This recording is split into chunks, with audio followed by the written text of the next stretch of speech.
क्या अंधा होने का मतलब है कमजोर होना? महाभारत के धृतराष्ट्र ने 100 पुत्रों का पिता और हस्तिनापुर का राजा बनकर कैसे साबित किया कि शारीरिक कमजोरी भी शक्ति बन सकती है? या फिर उसकी मोह और प्रेम में डूबने वाली अंधी नजर ने उसको कौरवों के विनाश के रास्ते पर डाल दिया? आइए जानते हैं धृतराष्ट्र की पूरी कहानी और तुलना करते हैं उसकी ताकत और कमजोरी की। क्या उन्होंने अपनी ताकत का सही इस्तेमाल किया या अपनी आंखों की तरह अपने पुत्र दुर्योधन की गलतियों पर भी पर्दा डाला? धृतराष्ट्र का जन्म महाराजा विचित्रवीर्य और अंबिका के पुत्र के रूप में हुआ, लेकिन यह सामान्य जन्म नहीं था। विचित्रवीर्य की बिना किसी उत्तराधिकारी के हो गई थी, जिससे हस्तिनापुर में उत्तराधिकारी का संकट पैदा हो गया।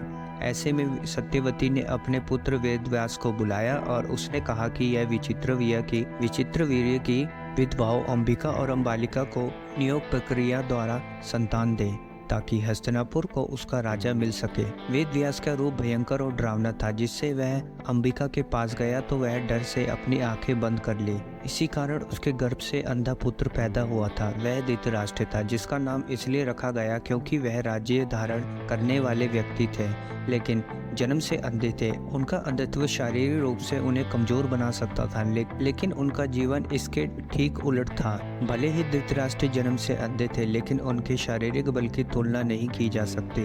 वह इतने शक्तिशाली थे कि लोहे को अपने हाथों से मोड़ सकते थे। उनका यह बल कई बार हस्तिनापुर की कथा में वर्णित है और यह दर्शाया गया कि उनका अंधापन कभी भी उनकी शारीरिक ताकत को प्रभावित नहीं कर सका। धृतराष्ट्र की प्रक्रिया। धृतराष्ट्र की शारीरिक ताकत इस बात से भी और भी स्पष्ट होती है कि वह भारत के युद्ध के बाद जब पांडव उनके सामने अपने सम्मान और आशीर्वाद के लिए उपस्थित हुए तो धृतराष्ट्र उस समय क्रोध में भरे हुए थे, क्योंकि उनके सारे पुत्र युद्ध में मारे जा चुके थे, विशेष रूप से दुर्योधन। जब भीम उनके सामने आए तो भगवान कृष्ण ने भीम के स्थान पर एक लोहे की प्रतिमा रख दी। क्रोध और दुख में धृतराष्ट्र ने प्रतिमा को गले लगाया और अपने बल से उसे टुकड़ों में तोड़ दिया। यह घटना उनकी शारीरिक शक्ति का जीवंत उदाहरण है। धृतराष्ट्र को उसकी शारीरिक कमजोरी के कारण हस्तिनापुर का सिंहासन नहीं मिल सका। उनका छोटा भाई पांडु, जो स्वस्थ और मजबूत थे, उसे राजा बनाया गया। धृतराष्ट्र ने यह स्थिति स्वीकार कर ली, हालांकि यह उनके दिल में एक गहरी करवाहट का बीज बो गया।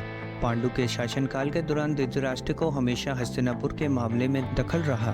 जब पांडु ने ऋषि किदम को मारने के बाद वनवास लिया, जब हस्तिनापुर की पूरी जिम्मेवारी धृतराष्ट्र पर आ गई, पांडु की अनुपस्थिति में वे राजा के तौर पर कार्य करने लगे। हालांकि उनके अंदर यह इच्छा हमेशा बनी रही थी कि उन्हें पूरा अधिकार और सम्मान मिलना चाहिए। धृतराष्ट्र का जीवन इस सवाल का सबसे बड़ा उदाहरण है कि क्या एक पिता को अपने बेटे से अंध प्रेम करना चाहिए या धर्म या न्याय का पालन करना चाहिए। महाभारत की कहानी में धृतराष्ट्र का किरदार इस दृश्य से भरा हुआ है।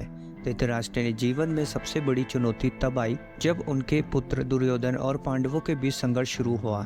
धर्म के अनुसार धृतराष्ट्र को हमेशा न्याय और सत्य का साथ देना चाहिए था, लेकिन पिता के रूप में वे बार बार अपने बेटे को दुर्योधन के गलत कार्यों को नजरअंदाज करते रहे। यह अंध प्रेम ही था जिन्होंने दुर्योधन के अन्यायपूर्ण कार्यों को चुप रहकर समर्थन देने के लिए मजबूर किया। जब पांडवों का लक्षागृह में षड्यंत्र हुआ और जब द्रौपदी का चीरहरण हुआ, धृतराष्ट्र जानते थे कि जो हो रहा है वह गलत है। उन्होंने अपने कर्तव्य को समझा, लेकिन फिर भी अपने बेटे दुर्योधन के प्रति अंध प्रेम के कारण उचित कार्यवाही नहीं कर पाए। उनके भाई दुर्योधन और बुजुर्ग जैसे भीष्म पितामह ने उन्हें बार बार चेताया कि वह धर्म का पालन करे और अपने बेटे को अनुशासन में लाए, लेकिन धृतराष्ट्र अपने पुत्र मोह के चलते असमर्थ रहे। धृतराष्ट्र का यह अंध प्रेम अथा महाभारत के युद्ध का कारण बना। वह खुद समझते थे कि धर्म और न्याय के पांडवों के पक्ष में है, लेकिन उन्होंने दुर्योधन के पक्ष में रहते हुए उसे बार बार समर्थन किया। यहीं पर धृतराष्ट्र का सबसे बड़ा दृश्य सामने आया, एक राजा के रूप में धर्म का पालन करना या एक पिता के रूप में अपने पुत्र का साथ देना। जब युद्ध के अंत में धृतराष्ट्र के सारे पुत्र मारे गए, तब उन्होंने अपनी गलती का एहसास किया, लेकिन तब तक बहुत देर हो चुकी थी। उनका पुत्र मोह पूरे कुरुवंश के विनाश का कारण बना और धृतराष्ट्र को जीवन भर इस पश्चाताप में जीना पड़ा कि अगर उन्होंने धर्म का साथ दिया होता तो कुरुवंश की यह दुर्दशा ना होती। महाभारत के युद्ध के बाद धृतराष्ट्र का जीवन गहरी पीड़ा और पछतावे से भर गया। युद्ध ने उसके सारे पुत्रों और कुरुवंश के अधिकांश सदस्यों का विनाश कर दिया। अपने बेटे और विशेषकर दुर्योधन की मृत्यु धृतराष्ट्र को अंदर से तोड़ दिया था, लेकिन पांडवों के प्रति उनके मन में एक गहरी पीड़ा थी कि उन्हें अपने अतीत के गलत निर्णय निर्णय का पूरा एहसास था। युद्ध के बाद उनके जीवन एकमात्र उद्देश्य और आत्मशुद्धि और मोक्ष प्राप्त करना चाहता था। धृतराष्ट्र के पास अब सत्ता और धन की इच्छा नहीं बची थी। उनके मन में केवल पछतावा और आत्मग्लानि थी कि उन्होंने अपने पुत्र के मोह चलते न्याय का रास्ता नहीं चुना। उन्होंने पांडवों को माफ किया, लेकिन उनके मन में यह बोझ हमेशा के लिए रहा कि उनके कारण युद्ध और कुरुवंश का पतन हुआ। पांडवों ने भी अपने चाचा का आदर बनाए रखा और उनकी सेवा की, लेकिन धृतराष्ट्र के दिल में एक अजीब सा खालीपन था। जब पांडवों ने युद्ध के बाद हस्तिनापुर की सत्ता संभाली, तब धृतराष्ट्र ने फैसला लिया कि अब उन्हें संसारिक जीवन का त्याग कर आत्मचिंतन और तपस्या की ओर बढ़ना चाहिए। उन्होंने अपनी पत्नी गंधारी और भाई विदुर और कुंती के साथ हस्तिनापुर छोड़ने का निर्णय लिया। धृतराष्ट्र, गंधारी, विदुर, कुंती ने गंगा नदी के तट पर तपस्या शुरू की। यह समय धृतराष्ट्र के जीवन का सबसे शांत और आध्यात्मिक समय था। वह अपनी आंखों से कुछ नहीं देख सकते थे, लेकिन उनके मन की आंखें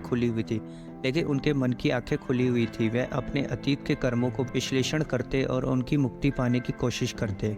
उनके साथ गंधारी भी अपनी आंखों पर पट्टी बांधे अपने पुत्र और युद्ध के मारे हुए कुलवंश के सदस्यों के लिए प्रार्थना करती। विदुर, जो हमेशा धर्म और नैतिकता के प्रतीक रहे, धृतराष्ट्र और गंधारी के साथ उनके मार्गदर्शन के रूप में थे। इस दौरान धृतराष्ट्र ने कठोर तपस्या की, संयम का पालन किया। उनकी आत्मा शांति और मोक्ष की ओर अग्रसर हो रही थी। विदुर के मार्गदर्शन में धृतराष्ट्र ने आत्मा की शुद्धि के लिए ध्यान और तपस्या के गहन मार्ग का अनुसरण किया। कुछ सालों बाद जब पांडवों ने धृतराष्ट्र से मिलने जाने का निर्णय लिया, तब उन्हें यह खबर मिली कि धृतराष्ट्र, गंधारी और विदुर, कुंती सभी वन में भयंकर आग में फंस गए थे और उस आग से वे सभी मुक्त हो गए और धृतराष्ट्र ने मोक्ष प्राप्त किया। उनके तप और पश्चाताप के कारण उन्हें अपने पिछले जन्म के पापों से छुटकारा मिल गया। उस आग से सभी मुक्त हो गए और धृतराष्ट्र ने मोक्ष प्राप्त किया। उनके तप और पश्चाताप के कारण उन्हें अपने पिछले जन्म के पापों से छुटकारा मिल गया। धृतराष्ट्र का यह सफर आत्मग्लानि से शुरू होकर मोक्ष की प्राप्ति तक था। यह उनकी आत्मा के शुद्धिकरण और अतः भगवान के चरणों में शरण लेने की कहानी थी। तो मित्रों, धृतराष्ट्र की कहानी हमें सिखाती है कि सच्ची शक्ति न्याय, सत्य और धर्म का पालन करने में होती है और उनकी अनदेखी सबसे बड़ी कमजोरी थी। अतः धृतराष्ट्र का जीवन एक सीख है कि शक्ति और असमर्थ केवल शारीरिक नहीं होती, बल्कि मानसिक और नैतिक दृष्टि से उतनी ही महत्वपूर्ण होती है। उनका पश्चाताप और मोक्ष की ओर यात्रा यह दर्शाती है कि कोई भी व्यक्ति अपनी गलतियों से ऊपर उठकर शांति और आत्मशुद्धि प्राप्त कर सकता है। धृतराष्ट्र की कहानी हमें सिखाती है कि सच्ची शक्ति न्याय, सत्य और धर्म का पालन करने में होती है और उनकी अनदेखी सबसे बड़ी उनकी कमजोरी थी।